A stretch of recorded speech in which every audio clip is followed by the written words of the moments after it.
नमस्ते एवरीवन। आज हम टाइम एंड वर्क की सेकंड क्लास टाइप 2 के क्वेश्चन पढ़ाएंगे, जिसमें एनटीपीसी और एसएससी के बेसिक से एडवांस लेवल के क्वेश्चन किए जाएंगे। तो आइए देखते हैं।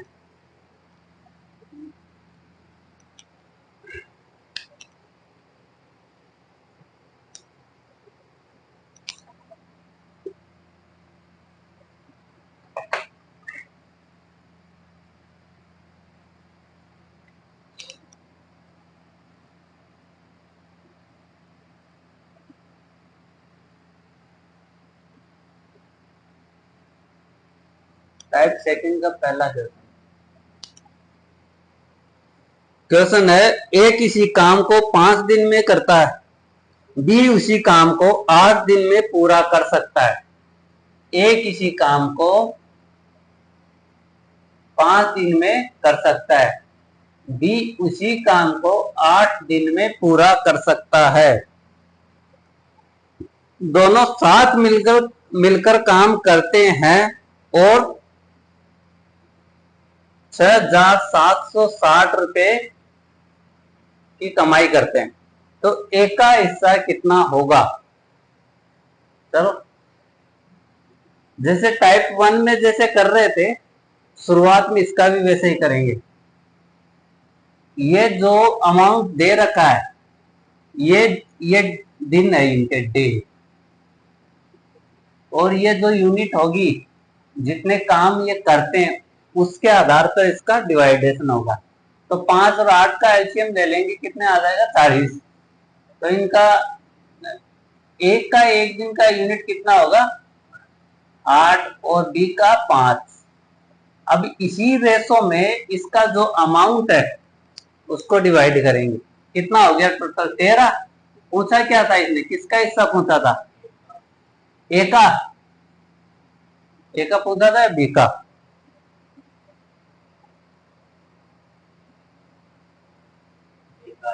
ए का पूछा है। तो कट 5 2 0, ये कितना हो गया? 4,000 प्लस 160, 4160 रुपए। ये एक का हिस्सा हो गया। इतना ही इसने पूछा है। समझ में आया? नहीं आया? ये डे है कि ए किसी काम को 5 दिन में कर सकता है, बी उसी काम को 8 दिन में करता है। लेकिन हमें इन्होंने दोनों मिलकर जो काम किया उसका टोटल कमाई हुई इनके पास 6,760 रुपए, और इसका डिवाइडेशन होगा इनकी एफिशिएंसी के आधार पर, ना कि दिनों के आधार पर। इन्होंने एक दिन में कितना काम किया, कौन कितना काम एक दिन में कर सकता है, उस आधार पर इनके पैसों का डिवाइडेशन होगा। तो दोनों ने किया 8, ये 8 यूनिट काम करता है और ये 5 यूनिट काम करता है। इसी रेशो के आधार पर इसका जो अमाउंट दे रखा है उसका डिवाइड करके अलग अलग सद बांट लेंगे। तो एक का पूछा था, तो एक का कितना हो गया? ये कट गया 520 बार 8। अब ये देखें, यहां पे एग्जाम में जैसे ऐसी कोई संख्या आ जाए बड़ी सी, अब तेरे को नॉर्मली ये करना है एकदम स्पीड में, तो पहले ये देख ले, इसको इसका भी 2 टुकड़े कर ले, मन में कर ले ना, पेपर में करने मत बैठ जाना। ये 500 हो गया प्लस 20 हो गया,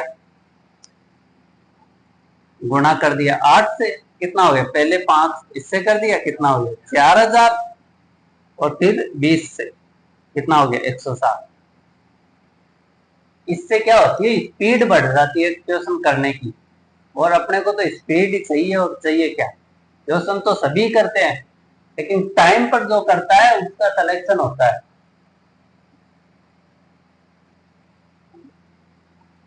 और तुम्हारी स्पीड इतनी होनी चाहिए, जैसे ही एसएससी या आरआरबी एनटीपीसी का एग्जाम देना बैठे ना, जितना टाइम रहे तुम्हारे पास, कम से कम 10 मिनट बचनी चाहिए पूरे पेपर में। दूसरा क्वेश्चन है, ए किसी काम को 4.5 डेज में करता है और बी उसी काम को 9.9 डेज में करता है। एक काम को 80,000 में पूरा करने के लिए उन्हें ठेका मिला। ठेके की राशि में एक का हिस्सा कितना है? ठेके की राशि कितनी मिली इनको? 80,000 रुपए का ठेका मिला इनको, टोटल अमाउंट। और पूछा क्या है इसने? एक का हिस्सा इसने पूछ लिया। एक का हिस्सा कितना होगा? तो निकालो। इनका एलसीएम कितना हो गया?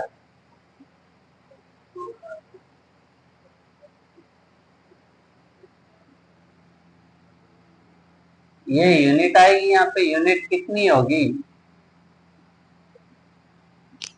9/2। और वैसे मत कर, मान लिया तूने ये 10 ये वो कर दिया, पॉइंट को अभी 1 मिनट के लिए पॉइंट भूल जा, क्योंकि ये पॉइंट का है ना। आगे जैसे ये करते हैं ना एफिशिएंसी में, इसमें इस पॉइंट का कोई महत्व नहीं रहता, पॉइंट से पॉइंट कट जाता है। तो ये पहले इसको छोटी कर ले, इस संख्या जल्दी करने का तरीका बता। ये 500 हो गया, 9 से कटता है तब, और ये 9 से कटता है 11। इन दोनों का एलसीएम कितना हुआ? 55। ये 55 है ना, 55। ये एलसीएम इसका नहीं है, ध्यान रखना इस बात का। ये एलसीएम किसका है? जो 9 इन दोनों में से कॉमन ले लिया था तो इसको छोटा कर दिया था, ताकि अपना तो एलसीएम निकालने में आसानी हो जाए। वो 9 यहाँ पर लिखा जाएगा बाद में, यहाँ भी इसका कोई महत्व नहीं है, बस अपने को ये याद रहना चाहिए 9 है। तब अपन कंफ्यूज होते हैं ना, तब जैसे तू इससे इसको काटेगा तो यहाँ पर कितना आएगा पता है? यहाँ पे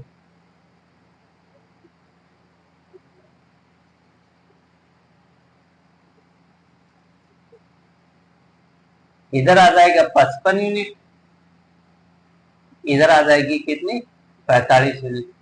लेकिन अभी भी इसको अपन इस रेशो में बांट सकते, इसको और ये छोटा कर सकते। ये 9 लिया है ना, इसलिए ये 9 को याद रखना, ये 9 इसके साथ है, लेकिन अपन इसको साइड में ले सकते हैं। जब ये दोनों में कॉमन है तो इनकी जो दक्षता होगी ना, एफिशिएंसी के जो अनुपात आएंगे, तो ये छोटे छोटे हो जाएंगे। यहाँ पे ये हो गया 11 और ये 5, ये 11/5 यहाँ पर अपन निकाला था, ये ऊपर ये दिनों का 11/5 था, ये यहाँ पर इसका हो गया।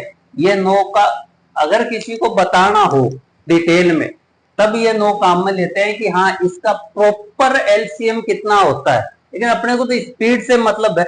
ये 9 का इसका ध्यान रखना, तूने इस संख्या पॉइंट वाली इस संख्या को छोटा कर लिया, पॉइंट से पॉइंट कटा दिया, तो इसको तूने छोटा कर लिया ताकि तेरे समझने के लिए आसान हो। ये 9 कॉमन ले लिया। अगर किसी ने तेरे को पूछ लिया इसका एलसीएम कितना होता है, तब एलसीएम होगा ये 9 4 50 कितना? 45। ये होता है इसका प्रॉपर एलसीएम, तो ये है 495। लेकिन अपने को इससे क्या मतलब है, चाहे कितना ही हो, अपने को तो फास्ट चलना है ना आगे। तो इसका ये आ जाएगा 11 और 5। एक का भाग पहुंचा था 80,000 में, 16 से डिवाइड कर दिया, 11 से मल्टीप्लाई कर दिया, ये 5 आ गया, इसका आ गया 55,000 रुपए। ये 55,000 किसका आया? एक का हिस्सा। ये समझ में आया था क्या कैसे हुआ था ये जादू का? मिटा दूं?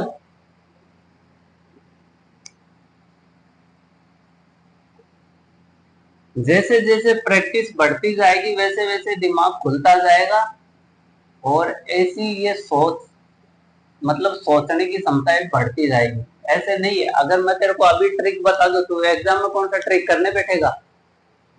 वो याद करनी पड़ती है। अपन को तो कुछ भी नहीं करना, कुछ भी याद नहीं करना। मैथ और रीजनिंग के अंदर कुछ भी याद नहीं करना, केवल समझना है और यहाँ प्रैक्टिस करके जानी है और वहां अप्लाई कर देनी, बस। याद एक भी चीज याद नहीं करनी। याद ही करनी होती तो कोचिंग क्यों करते? समझ रहा है? ए ने अकेला काम किया, वह काम करने के लिए 63 घंटे लेता है। ए कितने घंटे लेता है? 63 घंटे। बी का हिस्सा क्या होगा? अगर ए और बी एक साथ काम करते हैं तो 36 घंटे में करते हैं। ए प्लस बी कितने घंटे में किया? 36 घंटे में। और टोटल अमाउंट कितना है? टोटल अमाउंट है 5,950 रुपए। इसने पूछा है बी का हिस्सा क्या है। बी का हिस्सा क्या है? ये देख, इन दोनों की एक साथ काम करने की क्षमता निकाल लेते हैं। कितने यूनिट कर सकते हैं दोनों एक दिन में? एक दिन का काम, ये है वन डे का काम, वन डे का काम वार, ये एक दिन का काम है इनका, एक दिन का। लाइट गई यार।